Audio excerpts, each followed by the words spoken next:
Hey, thank you for joining us for another riveting episode of Behind Breaking Bond. Someone is joining us today that hasn't been with us for a while. Sydney, introduce yourself. Hi, I'm Sydney Zeiker. I'm the Senior Director of Programs and Special Projects at Crime Stoppers. And who's sitting next to you? What's a senior director?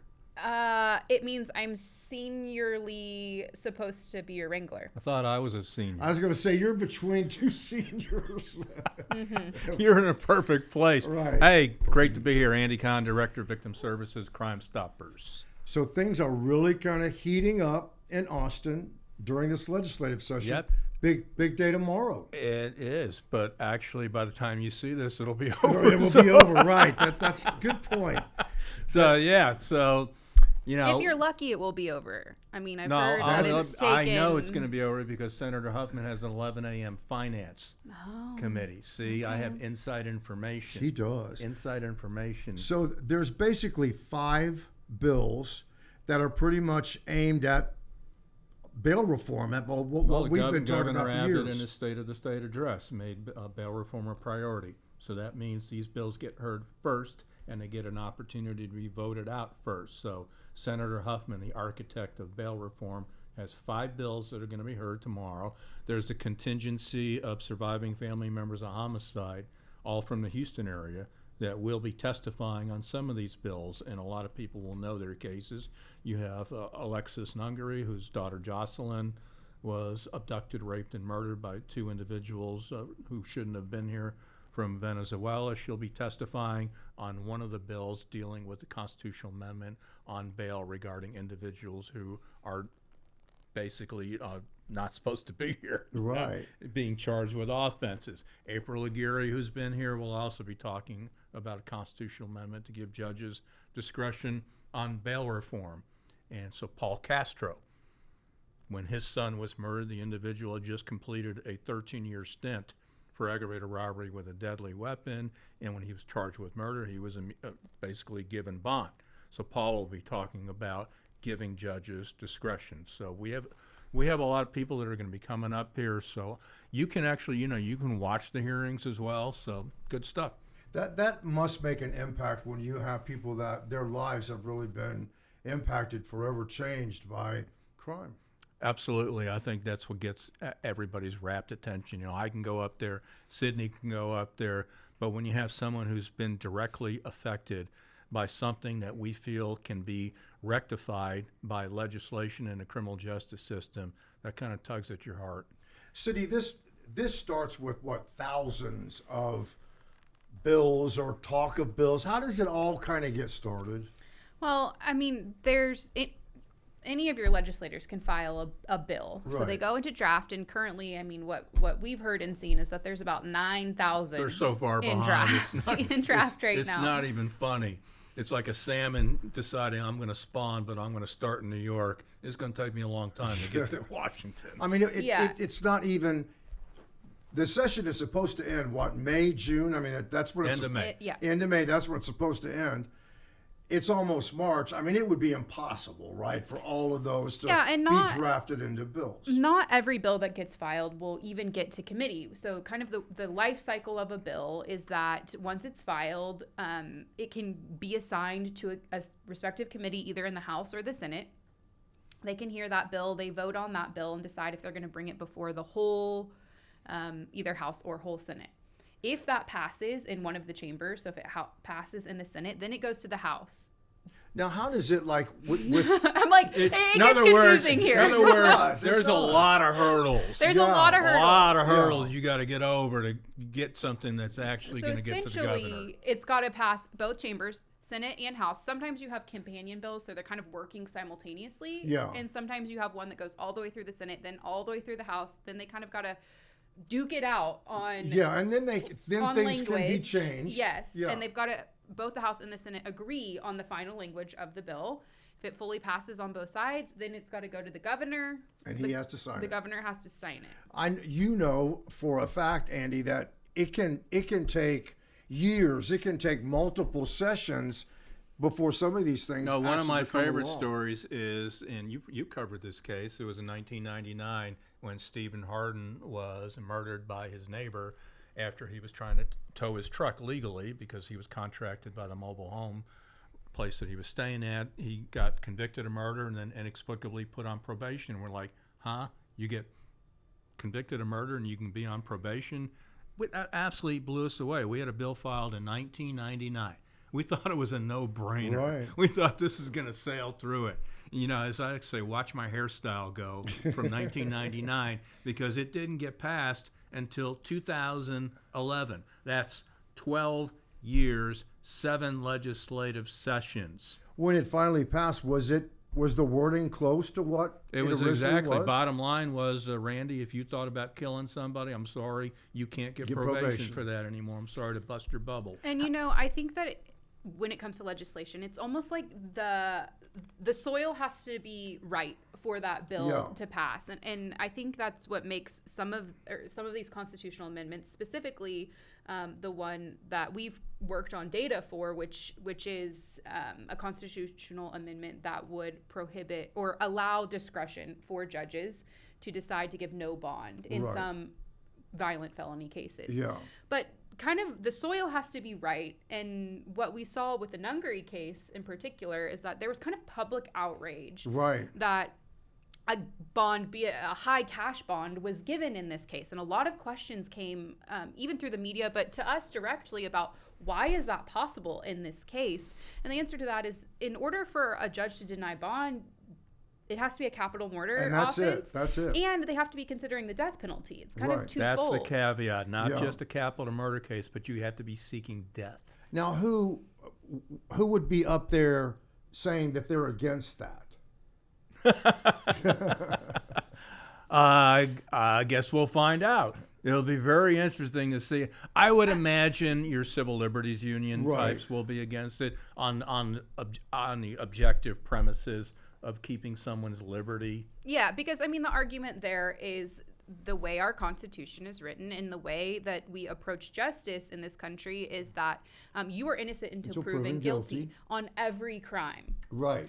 So taking or giving the opportunity to judges, giving the discretion to judges to say, no, we've looked at the risk that you might pose to public safety and saying, we're not going to grant you a bond on this one, could kind of override that historic sentiment of you're innocent until proven guilty. Do you think giving the voters the ultimate say, do you think that could help push it through? Because again, it's ultimately up to voters. Or will that work against it? What do you think? Here's my thought. You know, the voters should make a decision whether they think this is a good bill. Good bill, should judges have discretion? Or they can say, geez, this is a bad bill. We don't think judges should have discretion. My personal perspective, if it goes to the voters, it will be a slam dunk voted in. Well, and judges that you've talked to seem to be for it, right? Yes. Yeah. Including ones that we featured on this show. And so it's got a pretty hodgepodge of interesting components who are for it. And then you have, of course, the usual that are not against. It's just reality. But the reality of it is that it won't even get to voters unless it passes all the way through, and then the governor signs it. Yes, and not just passed, but it's not by simple majority, right? Right, it's by supermajority. So this is a very difficult thing. It's not easy to change the Texas Constitution, which is arguably a very good thing. Right, yeah. But we won't even, as Texas voters, have the opportunity to have a say unless it goes through that entire rigorous process. Do you know, have we changed it in the past? Do you know? Yeah, we vote on amendments all the time, yeah. I think, yeah. I mean, we voted down an amendment, which kind of shocked me, that would have extended judicial for the age for judges to retire. And that stemmed from a Supreme Court justice case, and the voters decided, no, you're going to retire. So out of the 5, you talk about the other ones that you've got. The judge discretion. Yeah. What else you got? We have one that would eliminate. Did you talk about this yet? I'm getting old. That would eliminate the ability to give a PR bond to people on parole, which would kind of expand something that was previously passed, which is Senate Bill 6, which eliminated there are PR some bond. Crimes now where you can't get a personal bottom line, if this bill passes and you're on parole and you're charged with a felony, you can't get a personal recognizance, get out of jail free card if this passes. And that stemmed from cases we covered on the show. Now, does that include the holding period, or is that because you've talked before about having like maybe a 48-hour period, where to give parole a chance to say yay or nay if they want to revoke someone. So that's a different one. bill, and that's in draft right now. I'm hopeful that it will get filed soon, but exactly what you're saying. Basically what that bill would be is it would give or require a 48-hour hold by local jurisdictions to hold someone who's been arrested on an additional crime when they're on parole. Yeah. That allows the parole division of TDCJ to have time to issue a warrant, and then for the parole board to make a decision on what's happening there. Are they just going to release them? In the meantime, you're in custody, so if they do determine to issue a warrant, we don't have to go look for you or have some, law enforcement, trying to find you as well. And we've seen that happen. Yes. Where someone has gotten out on a PR bond and they're gone, and parole is saying, hey, we were going to take them into custody. I mean, and we've seen warrants issued in 4 hours, and that individual has already been released. The one case that we profiled here, the guy was on parole for assault with intent to impede breathing. He's charged with felon in possession of a weapon. He was given a cash bond, but right after he bonded out, 4 hours later, parole division issued a warrant. That was 4 hours too late. 2 months later, he's charged with capital murder. And I know that you would really like to see PR bonds not allowed for defendants who have Firearms. a firearm, felon in possession of a weapon. Yeah, what do you think of that one? I think that it kind of is in line with a lot of what we're talking about. You're looking at the risk to safety of someone. You want to be always looking at the interest of public safety. And if someone is already a felon, then they've already shown that they are breaking the law or have in the past. And now if they're charged with a weapon, there's a lot of opportunity for severe danger. I think a felon in possession of a weapon charge is just 1 minute from being, at best, an aggravated assault, at worst, a murder. Yeah. And so I think there's a lot of room for improvement on the safety perspective there. Yeah, I mean, I would agree with you on that. I don't think you should just be able to walk out of jail free. Right. Bottom line on that. That's just my personal perspective. And you've also seen several cases where it does get worse when they've got that charge, but then they have other felony charges. Usually maybe it's even in including conjunction murder. with another felony. Yeah. Very rarely do you see just a felon in possession of a weapon on its singular basis. It's usually with an ag robbery or other violent offenses as well. You did some interesting research for the hearing. Well, not me. Our Glenda Gordy Research Center team did some good research about the number of people who were released on bond and went on to murder someone. And so we looked at that criteria from 2021 through January 25th of this year. And we found that there are 162 cases filed against someone who was on bond and then killed somebody. And I think that that's interesting. And I'm actually grateful that we were given the opportunity to look at these cases, which is not an easy feat. I mean, it is very difficult. It was our vast majority of our staff looking at case by case by case to come up with this report. But that shows me that our legislators are looking at what the victims have to say, what the data says, and they're combining those to make informed decisions. What do you think that says, that you had 162 in that period? Well, to me, that says that we had 162 opportunities to save a life.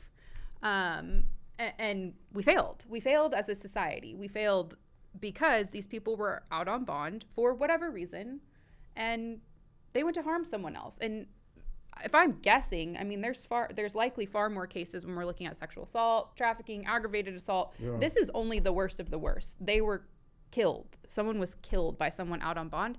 And I think that this is great information to take into consideration when we're looking at new legislation. Yeah. We're the only entity doing this. That's probably just a small percentage of people that committed crime while they're out on bond. Mm-hmm. Mm-hmm. Absolutely. We have Harris. This is just Harris County. Yeah. God knows what the rest of the state must be. And you get questions, I get questions. Well, how does this compare to Dallas? Yeah. And we're like, I don't know, because no one else is doing it. Right. And that's a mission of ours. We've worked really hard the past couple of years in the research center to really infiltrate Harris County and to get our information out to the public in a way that is easy to understand. We've actually revised all of our graphs to make them even easier. We've brought in people from the public to give their insights on what they want, what they need. And in April, we'll be launching a whole new webpage that's even more accessible. But then our next big feat is, okay, we've got to expand across the state, because when we're looking at legislation, or really even just education about public safety, everything that happens in the state affects what we're doing here and the safety of our Harris County residents. So in a lot of ways, it has been Harris County that has seen this whole issue with the bail bond reform more than any place else. I mean, when you look at Montgomery County, for example, you don't see the same kind of thing going on. I would say that's a yes and no answer, and the reason we're seeing is because we've been finding no one else is looking. That's a good point. No one else is looking for stuff. So, yeah, we're kind of, we're leading the league on this. But we don't know what's going on in other places. Right. And But that's why we've got to look at the data on other places. And I'll get on my soapbox on this. The reason why we have to have way better uniform reporting, because every county, regardless of what the FBI has come up with or NIBRS or whatever, every county's still reporting differently. Yeah. And that makes it really hard to compare. What do you think it would take to make it more uniform? We're speechless. Yeah. I think that is a huge mountain to climb. Right. And I think it's one that probably is going to require little step after little step. I think some of the parameters that have come for NIBRS, which is a law enforcement reporting system, have been good. But now we've got to kind of infiltrate the court system, because we can look at offense occurrences, what law enforcement is saying. But when we look at the way that those cases are filed in district clerk's office or with the counties, it's completely different. It's really hard now and very time consuming to follow a case from arrest all the way through conviction because of the way things get filed. Unless you do it manually, it's time consuming. Yeah. It is, and we see cases all the time where we look at the opening, the criminal history, and it says dismissed. Yeah. Okay, and normally anyone else, okay, it's dismissed, but there's a lot more to reasons why these cases are dismissed, convicted. In another case, they did an intervention program, used in punishment phase, so it's misleading to say simply dismissed. You have to actually look at the paper and the file to figure out, like you said, exactly why it was dismissed. Saying it's dismissed on the surface sounds like, well, you didn't do it, so it was dismissed. And 9 times out of 10, that's not the case. No, in a lot of cases, they're it's 5 for 1. Right. We'll dismiss all these cases. You plead to this case, Yeah. and that's just the way of the world right now. Do you think because Governor Abbott has made it a priority, will that help some of these pass? Absolutely. It's going to pass the Senate, and I'm not going on a limb. We all know that. The real battle is going to be in the House. That's reality, because that's where it's been the last 2 sessions. Why is that? What are you seeing in the House? A lot more contention and not more unanimous that we're all looking at this. I don't know. What do you think? And we're fighting the clock right now. I mean, we're fighting the clock on committees. We're fighting the clock. We have a new speaker that always changes, how things are done. People will need some time to acclimate. So I think there's just a lot of reasons that this could be delayed. No, there's personalities that are involved. Right. There's legislative feuds. There's politics. I don't like Imagine you. that. Right. I don't like you, so I'm not voting on this. Yeah. And things of that nature.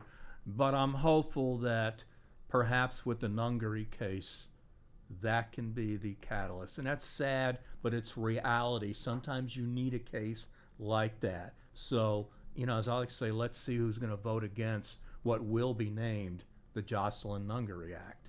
And you would hope that when you're talking about public safety, that people could find common ground and take some of the I do, and I also politics of think it. that they owe it to allow the Texas voters to make that decision.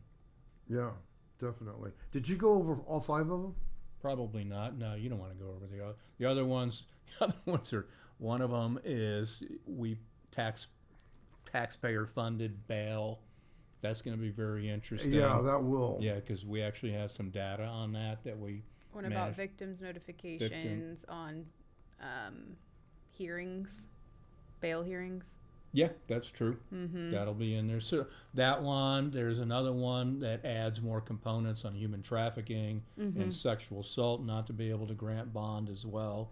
So it's going to be very interesting to see what comes out of the hearing and where it goes from there. But you got to start somewhere, and the shots have now been fired, and this is where, as I like to say, the salmon have just started spawning. Let's see if they make it. What is your obsession with salmon today?